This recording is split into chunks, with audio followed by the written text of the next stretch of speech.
Sustainable development targets three broad goals for society. We've seen that economic growth is within reach for all parts of the world, even those few places that have been stuck in poverty until the early 21st century.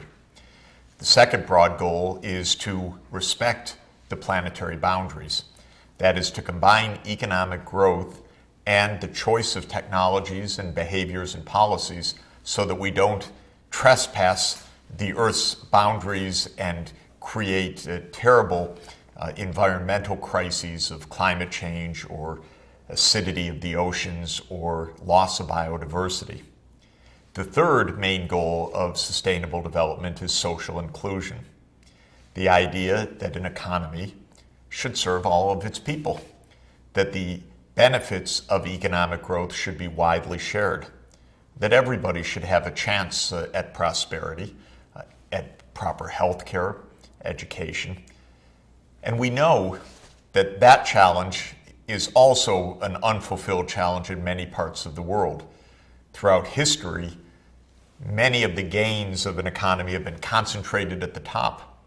And throughout most of history, the gains of an economy have been highly concentrated in one half of humanity, the men, with women facing discrimination and an inability to participate equally and productively in society.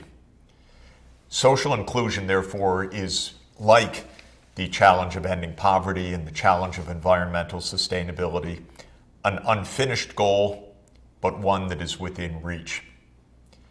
For us to make progress on social inclusion, we need to have a framework of values and ethics.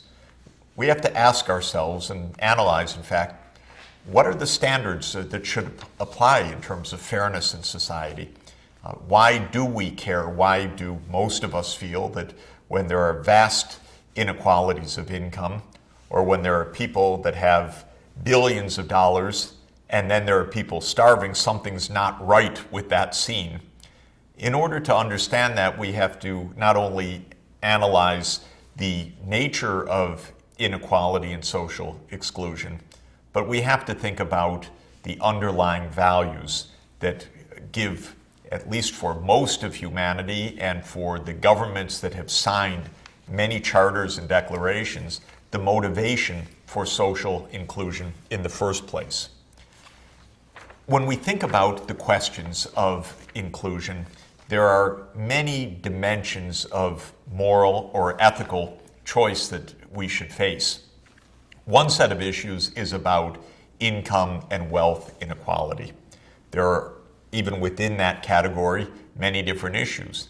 First, the question of the existence of extreme poverty in societies of plenty.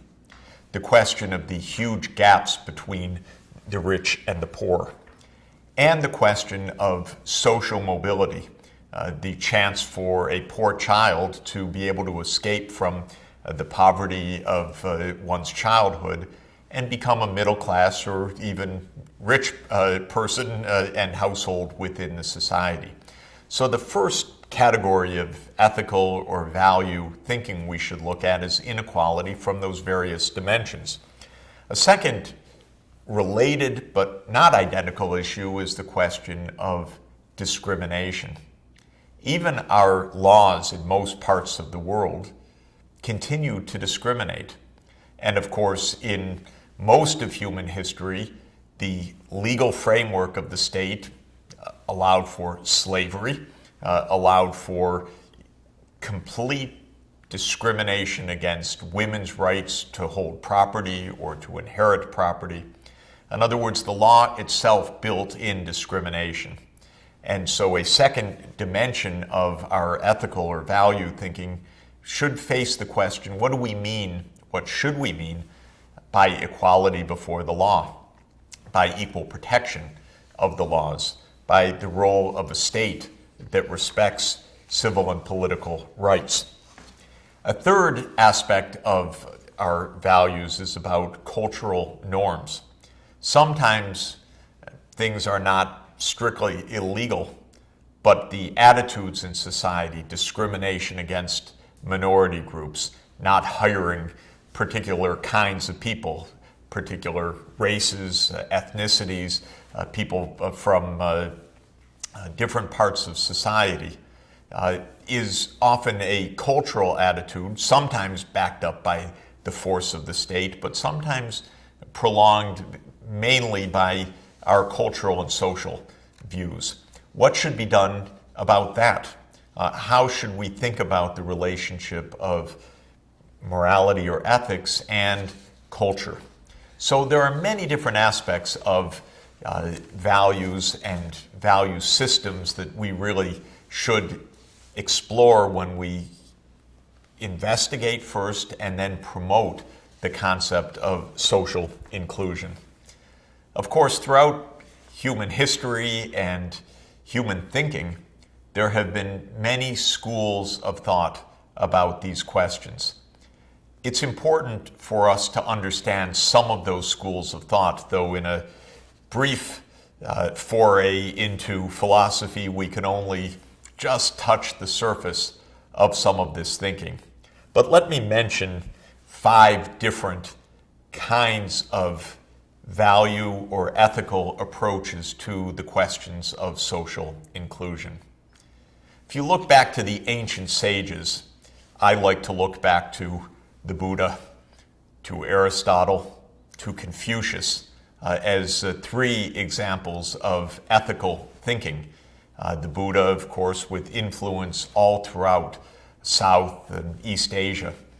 Confucius with a huge and lasting influence to this day on ethics in China. And with Aristotle having a long and deep legacy of influence on Western thinking about values. We could say that in all 3 of those great sages' thinking, we find a kind of virtue ethics, as the philosophers nowadays call it. Virtue ethics means that ethics from the point of view of the Buddha or of Aristotle or of Confucius is about how we as individuals should act virtuously. For Aristotle, the idea of virtuous living was the key to happiness, and it was the key to being a good human being. For Buddha, it was the key to escape suffering. For Confucius, it was the key to social stability.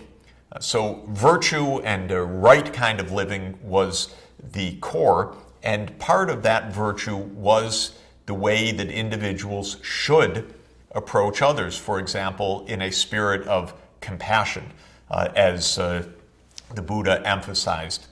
And it's through that lens of virtue that we can try to glean some notions of what a true kind of social inclusion might mean. Now, a second kind of philosophical approach comes from the great religions. Of course, many of those draw upon the secular or non-religious philosophies as well. But if you think about the philosophical underpinnings of ethics in the great monotheistic religions, Christianity, Judaism, Islam, at the core is the notion of the golden rule, to not do to others what you would not want them to do to you. And that also is a major theme, for example, of Confucius. But the golden rule, underpinning many religious doctrines, basically is a principle of equality. And sometimes it's put in that negative way, don't do to others what you don't want them to do back to you. Sometimes put in the positive way, do to others what you would like them to do to you. Be charitable to the poor, because if you are in need, you would want that help from others. And of course, these great religious traditions deepened that core principle into ethical systems in Christianity, and especially in the social doctrines of the Catholic Church.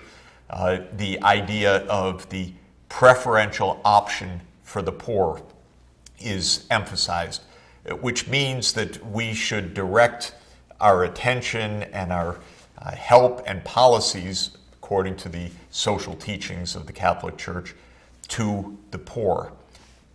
A third kind of ethical system is a secular kind that came much more recently at the end of the 18th century, but very important because it is part of a lot of current day thinking, and it has a lot of interest, and that is the philosophy called utilitarianism.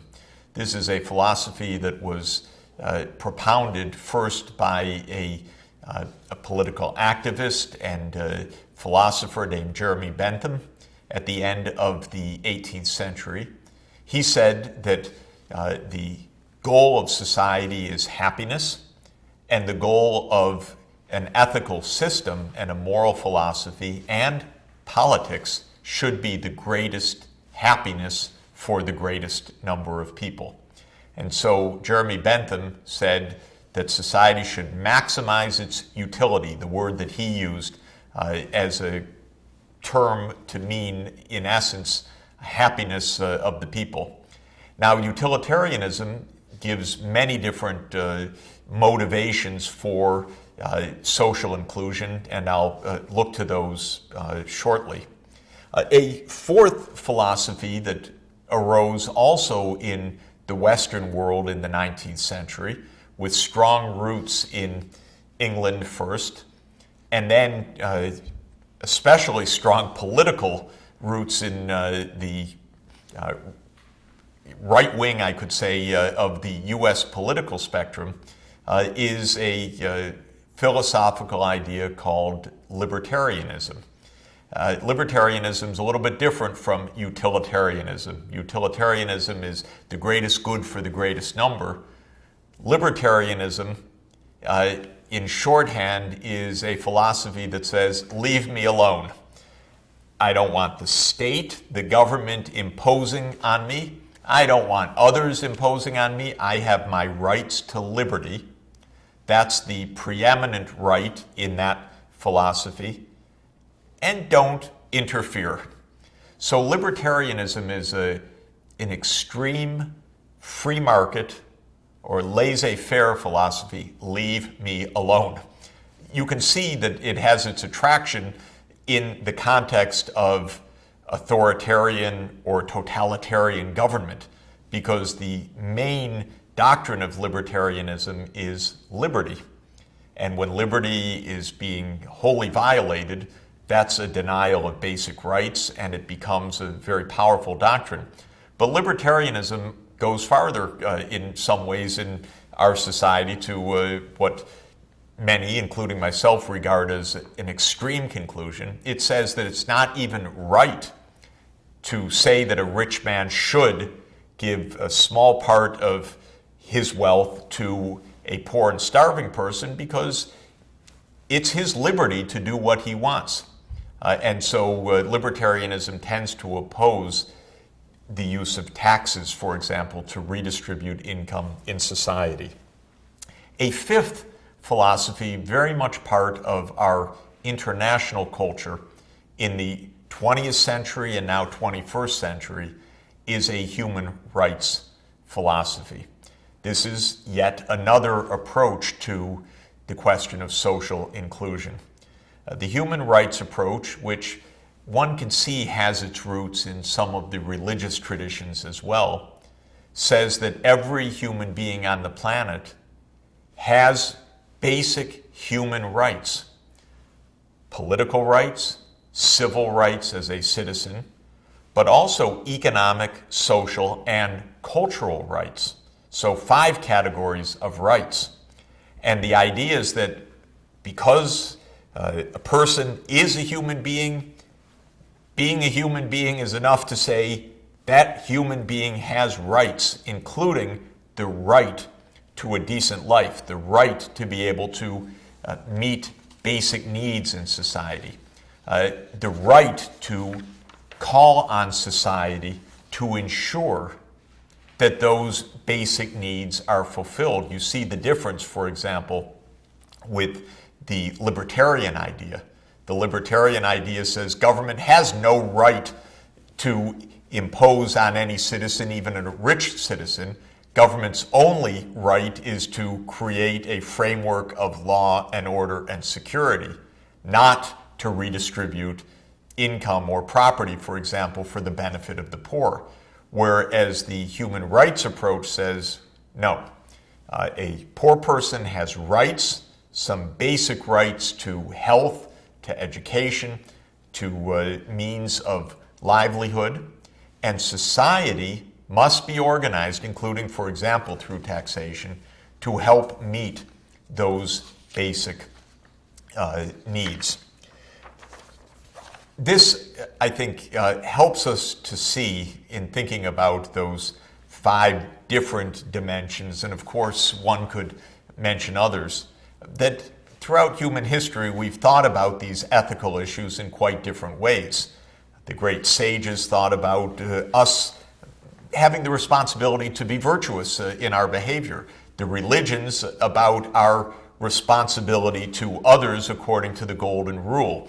Utilitarianism to our responsibility as a society or a collectivity to maximize happiness within the society. Libertarianism emphasizing the dangers of an overreach of government, and human rights as part and parcel of the global legal environment as defining basic standards that should apply to every human being on the planet, no matter what kind of political social system he or she lives in.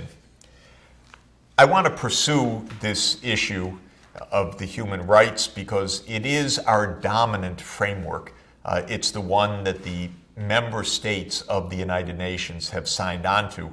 It says that we should meet the basic needs of everybody on the planet, at least progressively meet them. If we're not able to because of technology or other limitations, there should be what is called a progressive realization of those rights. In other words, we should strive to end extreme poverty. Even if we can't do that all at once, we should strive to ensure that everybody has access to education. We should strive to ensure that everybody has access to decent health care.